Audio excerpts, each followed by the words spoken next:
Hello students, मैं आशा करती हूँ कि आप सभी स्वस्थ होंगे और पढ़ाई भी आपकी बहुत अच्छे तरीके से चल रही होगी। ठीक है, तो आज हम इससे पहले वाली वीडियो में मैं इंट्रोडक्शन ऑफ ट्रिग्नोमेट्री का इंट्रो करा चुकी हूँ बहुत अच्छे से। ठीक है, सबको समझा दिया है मैंने। आज हम एक्सरसाइज 8.1 स्टार्ट करेंगे। ठीक है, 8.1 एक्सरसाइज के मैंने मतलब जो सिमिलर क्वेश्चंस होते हैं वो मैंने छोड़ दिए हैं, जो मतलब मुझे लगे बहुत इंपॉर्टेंट हैं बोर्ड के पर्पज से, वही मैंने क्वेश्चंस यहाँ लिए हैं।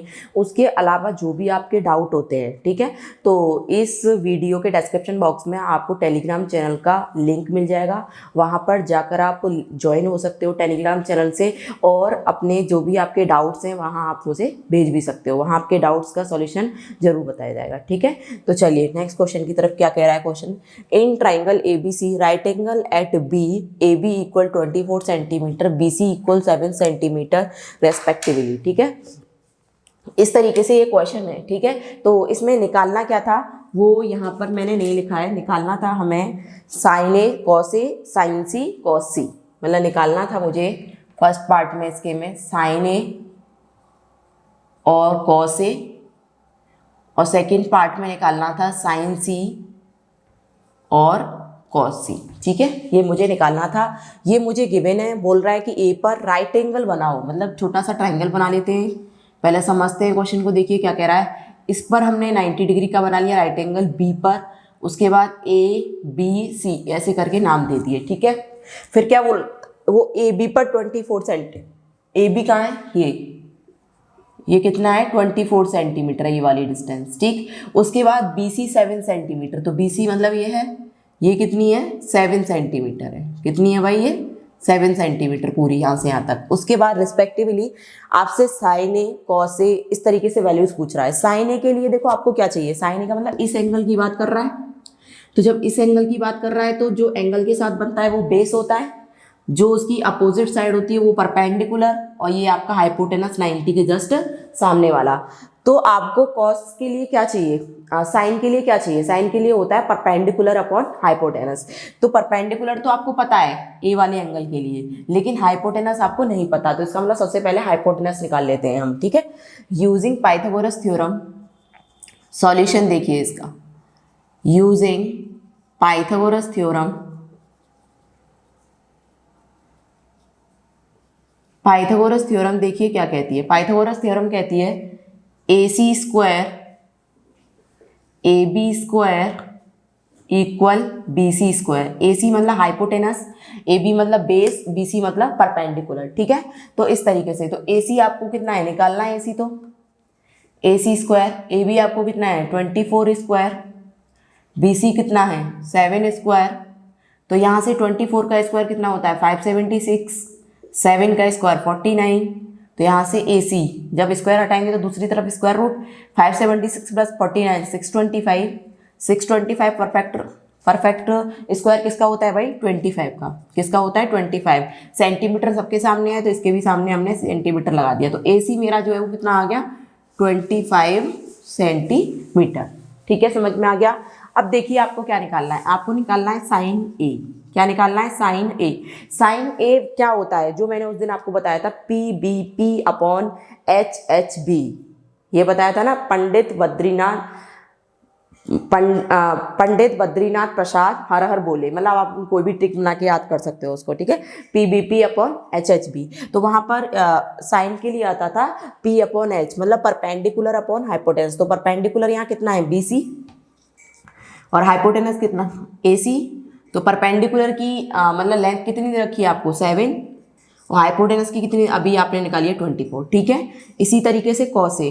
कॉस ए बताइए क्या होता है बेस अपॉन हाइपोटेनस। क्या होता है बेस अपॉन हाइपोटेनस। बेस कितना है AB, हाइपोटेनस कितना है AC।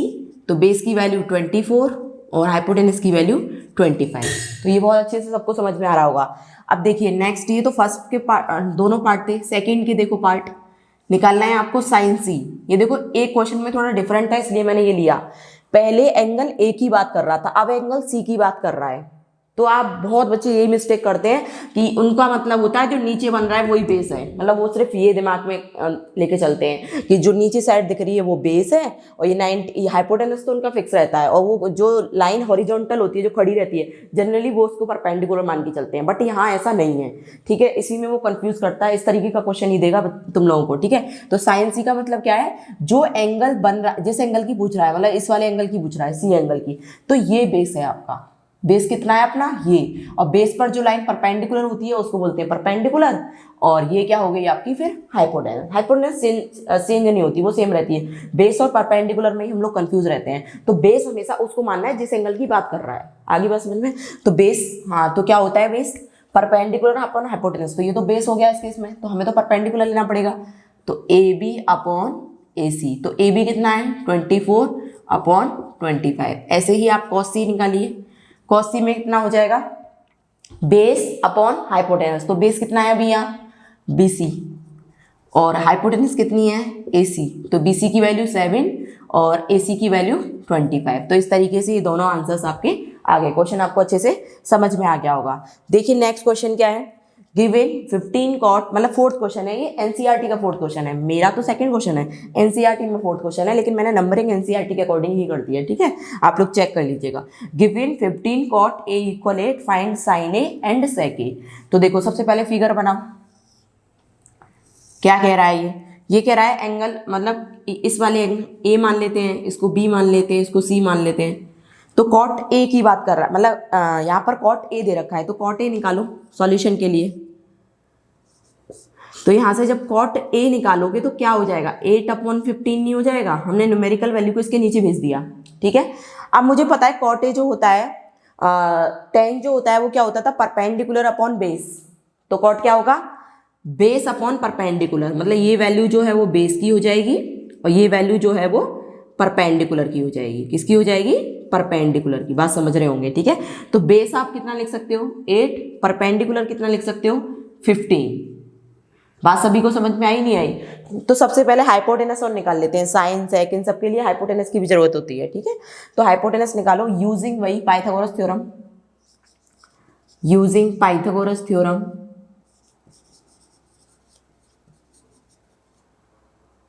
जिस बच्चे ने इससे पहले उसका इंट्रो नहीं देखा हो पहली वाली वीडियो में, तो पहले इसका इंट्रो देखिए, तब आपको ये कॉन्सेप्ट बहुत अच्छे से समझ में आएंगे। विदाउट इंट्रो डायरेक्ट देखोगे तो समझ में नहीं आएगा, ठीक है।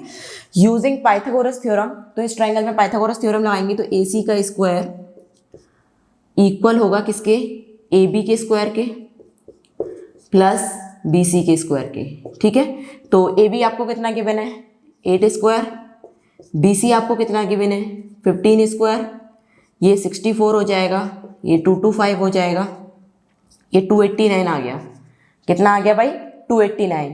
तो यहाँ से ए सी, तो 289 किसका परफेक्ट स्क्वायर होता है भाई, किसका परफेक्ट स्क्वायर होता है 17 का। तो ए सी जो है साइड जो है वो कितनी आ गई 17 आ गई। कितनी आ गई 17। अब मुझे निकालना क्या है साइन ए, क्या निकालना है साइन ए। कैसे निकालूंगी, साइन ए मतलब इसी एंगल की बात कर रहा है, तो पक्का ये बेस है, ये परपेंडिकुलर है, ये हाइपोटेनस है। तो साइन का क्या होता है, जो P B P upon H H B से परपेंडिकुलर अपॉन हाइपोटेनस। तो परपेंडिकुलर साइड इसमें कितना है बी सी, हाइपोटेनस कितना है ए सी, तो बी सी की वैल्यू 15/17, ठीक है। सिमिलरली सेक ए के लिए पहले कॉस सोच लो, वो उसका रेसिप्रोकल होता है। कॉस होता है base upon hypotenuse, base upon hypotenuse. तो ये क्या हो जाएगा हाइपोटेनस अपॉन बेस। तो हाइपोटेनस कितना है ए सी, बेस कितना है ए बी, तो यहाँ से हाइपोटेनस 17 हो जाएगा और बेस कितना है 8 हो जाएगा। तो इस तरीके से ये आपकी वैल्यूज निकल आई। तो दोनों ही क्वेश्चन सेम थे वैसे, पर ये डिफरेंट इसलिए था कि 15 को बच्चे सोचते हैं कहाँ लेके जाएं, तो ये इसके नीचे आ जाता है, ठीक है। तो वो एक फ्रैक्शन बन जाता है जिसमें आप एक को जो भी बोलो परपेंडिकुलर या बेस, जो भी हाइपोटेनस, जो भी आपका ट्रिग्नोमेट्रिक फंक्शंस के अकॉर्डिंग निकल के आए, ठीक। क्वेश्चन नंबर 6 देखिए, इस तरीके का एक एग्जाम्पल भी है, ठीक है। तो ये क्वेश्चन बड़ा इंपॉर्टेंट है, उस एग्जाम्पल को भी कीजिएगा और इसको भी करिए। तो मैंने एक्सरसाइज का क्वेश्चन ले लिया है। इफ ट्राइंगल मतलब angle A and angle B are acute angle such that cos A equal cos B, then show that angle A equal angle B. देखिए क्या कह रहा है, थोड़ा सा फिगर बना लेते हैं, फिगर से चीजें अच्छे से समझ आ जाती हैं। तो देखो ए, यहाँ पर बी और यहाँ पर सी, तो कह रहा है ये दोनों एक्यूट एंगल है, तो ऑब्वियसली ये 90 डिग्री है, ठीक है। तो यहाँ पर आप किस तरीके से इसको तुम प्रूफ करोगे, तो जो चीज़ तुमको गिवन है उसको लिख लो पहले तो गिवन क्या है तुम्हें, in triangle A B C cos A equal है किसके, कॉस बी के, ऐसा वो तुमसे कह के चल रहा है। जो तुमको प्रूव करना है, मतलब सो दैट या प्रूव दैट कुछ भी लिख लो, मतलब टू प्रूव लिख लो इसको। जो तुमको टू प्रूव करना है वो है angle A equal angle B, ठीक। अब उसके बाद प्रूफ में देखिए क्या करेंगे, प्रूफ में फिर से वही इन ट्राइंगल ए बी सी, मैंने इन ट्राइंगल ए बी सी बात कर रही हूँ, फिर मैं लिखूंगी कॉस ए इक्वल है किसके, कॉस बी के, इसमें लिखूंगी मैं, ये गिवन है आपको ये चीज़, इसलिए मैंने ऐसा लिख दिया है, गिवन ही तो था ये कि कॉस ए कॉस बी के इक्वल है। अब यहाँ पर बताओ इस एंगल पर, इस वाले एंगल पे बात कर रहा है कॉस ए एंगल पे, तो कॉस ए मतलब ये बेस है, ये परपेंडिकुलर है, ये हाइपोटेनस है, तो कॉस का फॉर्मूला क्या होता है, बेस अपॉन हाइपोटेनस, तो बेस कितना है AC, ठीक है, हाइपोटेनस कितना है AB, ठीक है, इक्वल कॉस बी के लिए मतलब इस वाले एंगल के लिए बात कर रहा है, और दोनों ही एक्यूट एंगल है, ऑब्वियसली जब ये 90 है तो दोनों एक्यूट एंगल होंगे, तो कॉस बी के लिए बेस ये हो जाएगा, हाइपोटेनस ये हो जाएगा, तो BC अपॉन AB। तो आप देख रहे हैं कि नीचे से डायरेक्ट ऐसे काट दो या फिर इनटू करके, सेम ही बात है, ठीक है। तो देन यहाँ से AC जो है वो BC के इक्वल आ गया, AC साइड देखो कौन सी है, AC साइड BC की, मतलब ये वाली साइड इस साइड के इक्वल आपने शो कर दी, मतलब प्रूव करके दिखा दी। तो आपको दिखाना है एंगल A इक्वल है एंगल B के, तो आप लिखेंगे angles of the same side, इसको वैसे उस वाले में लिख देना जब एंगल्स दिखा हुआ आपकी ये, मतलब तो आप लिखेंगे तो 10, आगे लिखो इसको, एंगल ए जो AC के अपोजिट एंगल क्या है, एंगल B, ठीक है, AC के अपोजिट एंगल क्या है, एंगल B, और BC के अपोजिट एंगल क्या है, एंगल A, तो यहां लिखो angles of the equal side always equal, ठीक है, angles of the equal sides always equal, मतलब जो एंगल्स इक्वल साइड के अपोजिट में बन रहे हैं वो क्या होते हैं, हमेशा इक्वल होते हैं। तो हमने दिखा दिया एंगल B जो है, तो यहाँ पर वो क्या हो गए, इक्वल हो गए, तो इस तरीके से हमने इसको क्या कर दिया, प्रूफ। तो आप इसे सीधा करके लिख लो, एंगल A जो है वो एंगल B के क्या हो गया, इक्वल, ठीक है। चलिए तो नेक्स्ट क्वेश्चन की तरफ देखिए, तो नेक्स्ट क्वेश्चन है आपका 8.1 का 10th question, in PQR NCERT का। PQR ट्राइंगल है, right angle at Q, PQ plus QR 25 centimetre है एंड PQ 5 सेंटीमीटर है, determine the value of sine P, cos P and tan P। तो इस तरीके के क्वेश्चन में हमेशा सबसे पहले फिगर बनाओ, क्या आपके दिमाग में अप्रोच कर रही है फिगर की, ठीक है। तो ये फिगर कुछ इस तरीके से बनेगा, थोड़ा सा टेढ़ा मेढ़ा बन गया है भाई, समझिएगा, ठीक है। तो यहाँ पर Q पर तो PQR, मतलब इस पर आपको राइट एंगल बनाना है, मतलब यहाँ 90 डिग्री होना चाहिए, क्या है 90 डिग्री। उसके बाद लिख लो जो चीज़ें दे रखी हैं, PQ आपको 5 दे रखी है, मतलब ये जो बेस है वो 5 सेंटीमीटर दे रखा है फिलहाल, और सारी जो वैल्यू है वो sine P, cos P, tan P, मतलब इस वाले एंगल पर निकालनी है। तो ठीक है, ये बेस होगा, ये परपेंडिकुलर होगा, और ये आपकी हाइपोटेनस होगी, ठीक। अब चलिए, और आपको PQ प्लस QR, मतलब इस वाली लेंथ का और इस वाली लेंथ का जो सम है, मतलब साइड्स का जो सम है वो 25 होगा। हम कैसे माने इनको, अब 25 तो बहुत तरीके से तोड़ के आ सकता है ना, 12 प्लस 13 करूँ तो भी 25 आ जाएगा, 1 प्लस 24 करूँ तो भी आ जाएगा, 2 प्लस 20, मतलब बहुत तरीके वेज हो सकते हैं इस तरीके से इन दोनों को 25 लाने के, तो वो तो निकालना पड़ेगा हमें कितना आएगा, ठीक है। तो हम अज्यूम कर लेते हैं इसमें सॉल्यूशन, देखिए, let the length of QR be x centimetre, मतलब ये वाली जो डिस्टेंस है हमने वो x सेंटीमीटर कंसीडर कर ली, ठीक है। देन आपको गिवन क्या है, आपको गिवन है PQ plus QR equal 25, equal कितना है भाई 25, जिसमें से आपने QR को x मान लिया है, QR को x मान लिया है 25, तो आपकी PQ जो है वो क्या निकल के आ गया 25 माइनस का x, ठीक है। तो ये वाली जो साइड है वो निकल के आ गई 25 माइनस का x सेंटीमीटर, जब सब सेंटीमीटर है तो ये भी सेंटीमीटर, ठीक है।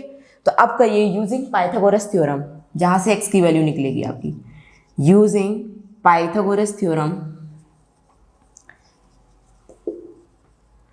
करिए पाइथागोरस थ्योरम का यूज। तो पाइथागोरस क्या कहती है, हाइपोटेनस का होल स्क्वायर इक्वल होगा base square plus perpendicular square. तो यहाँ से मैं डायरेक्ट लिख दूँ, चलो एक बार लिख ही देते हैं, पी आर स्क्वायर इक्वल होगा P Q square plus Q R square. ठीक है, पी आर कितना गिवन है, पी आर कितना गिवन है, पी आर तो शायद आपको दे रखा था, पी क्यू हमने निकाला है यहाँ से, पी आर था भाई ये शायद, P Q plus Q R था क्या,